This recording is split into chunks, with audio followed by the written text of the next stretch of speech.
le fils préféré. Allongé sur le lit, Roxemarie regardait le bout de ciel inscrit dans l'encadrement de la fenêtre. Ciel bleu du couchant, traversé par le sillage de fumée blanche d'un avion. Je sens que je coule. Il avait des brûlures d'estomac. Il paraît qu'ils mettent des poudres dans la nourriture pour ramollir les prisonniers. Et comme il avait la réputation d'être un étard pur et dur, on lui mettait peut-être double dose. Est-ce cela ou encore pire? Horrible perspective. Mourir ici d'un cancer sans plus jamais retourner au village. Il y a souvent pensé. C'est déjà arrivé. Ce qui est fait est fait. Fin de la lutte armée? Parfait. Gorra etea pour les siècles des siècles et regardons devant nous. Soudain, à son insu, il se mit à pleuvoir dru.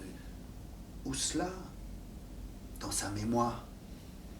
Il commençait à couler, lui, le pur et dur, le premier à déclencher les grèves de la faim, le dernier à les arrêter, celui qui prenait la parole dans les assemblées pour discréditer les prisonniers qui mordaient à l'hameçon de la réinsertion.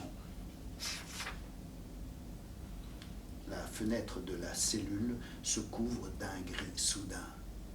Là, dans sa mémoire, la pluie.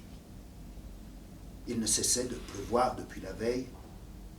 L'avantage, c'est que le mauvais temps efface les gens de la rue. Personne n'a envie de s'arrêter pour bavarder. Chacun se dépêche d'aller où le devoir l'appelle. La cabine téléphonique n'était pas loin du carrefour. À croire qu'on l'avait placée à cet endroit pour faciliter les kinsa. Comment cela? D'une part, on y était à l'abri de la pluie. D'autre part, c'était à la fois une cachette et un poste d'observation idéal. Un habitant du cru s'approchait. Alors, il feignait de parler au téléphone. Les vitres embuées aidaient pas mal aussi. Et en remontant la capuche, je te dis pas, il aurait fallu qu'un villageois passe la tête dans la cabine pour reconnaître que c'était bien lui. Il vit arriver la Renault 21 rouge au bout de la rue. Son cœur battit plus fort. Les nerfs?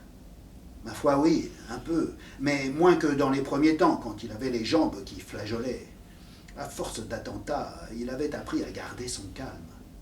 Il en avait parlé avec Pazzo, qui éprouvait la même chose, disait-il, chaque fois que s'approchait l'instant de passer à l'action. C'est normal, nous ne sommes pas des psychopathes. Une réaction instinctive le poussa à tâter le Browning dans la poche de sa veste de jogging. Avant tout, ne pas faiblir. Il distingua confusément la silhouette du Tsato dans la voiture. Ses grandes oreilles ont encore au maximum 3 ou 4 minutes à vivre. Détail rassurant. L'objectif était seul. Pazzo, qui avait passé des journées à faire ses observations dans le village, ne l'avait jamais vu partir ou rentrer accompagné. Quand le Tsato eut tourné le coin, Roxemarie, le regard fixé sur les aiguilles de sa montre, attendit une demi-minute avant de sortir de la cabine. Un supplément de vie qu'il accorda au Tsato pour qu'il ouvre la porte du garage sans inquiétude ni soupçon. Il eut l'impression que l'aiguille avançait plus lentement que d'habitude. « Allez, allez !» Il arriva à l'angle au moment où l'autre remontait dans sa voiture et entrait dans le garage. Le plan, quand le Tsato ressortirait, il irait à sa rencontre et l'exécuterait. Une balle lui semblait insuffisante. Autant jouer la sécurité au cas où sa victime l'aurait reconnu et aurait survécu. Puis s'entraîner, mais pas non plus en se pressant étourdiment, ce qui attirerait sur lui d'éventuels regards des voisins. Il se rendrait à l'endroit où Pazzo l'attendait dans la voiture. Le Tsato tardait à ressortir. Qu'attendait-il? Espérait-il que la pluie allait bientôt s'arrêter?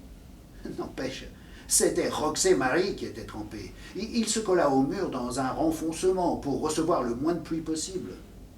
Il savait que le garage n'avait pas de porte intérieure et que tôt ou tard, le Tsato devrait sortir dans la rue pour rentrer chez lui. En effet, il apparut, sans parapluie. Il se remplissait les poumons des dernières bouffées d'oxygène de sa vie, à 10 pas de là. Et il avait vu de profil, pendant qu'il fermait à clé, un léger mouvement tremblement des lèvres, typique d'une personne qui parle toute seule ou qui fredonne tout bas. Quand il s'est mis à marcher, il m'a vu, le Browning au poing dans ma poche et le Tsato. Mais que fait-il, putain? Que fait-il? Traverse la rue et vient droit sur moi. Ce mouvement n'était pas prévu dans le scénario. Ça alors, Roxemarie, tu es revenu. Mais j'en suis ravi. Ses yeux, ses grandes oreilles, cet air amical, l'ami de son père qui lui achetait des glaces quand il était petit. Le clocher de l'église sonna 1 heure. Ce son familier, métallique, péremptoire, retentit comme le mot « Non, non, ne le fais pas, ne le tue pas ». Ils étaient muets, l'un en face de l'autre, et il était évident que le Tsato attendait une réponse à ces mots aimables. « Je suis membre de l'EDA et je viens t'exécuter ».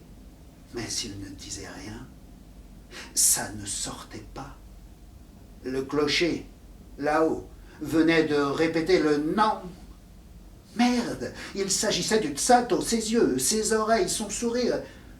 Et Roxemarie fit demi-tour et se barra, pas en courant, certes pas, mais d'un pas vif. Il monta dans la voiture et claqua la portière. Impossible à faire, il y avait un voisin. File, on va bouffer. Il t'a vu? Je ne crois pas. On pourrait essayer quand il retournera au boulot. Tu le vois comment? Je ne sais pas.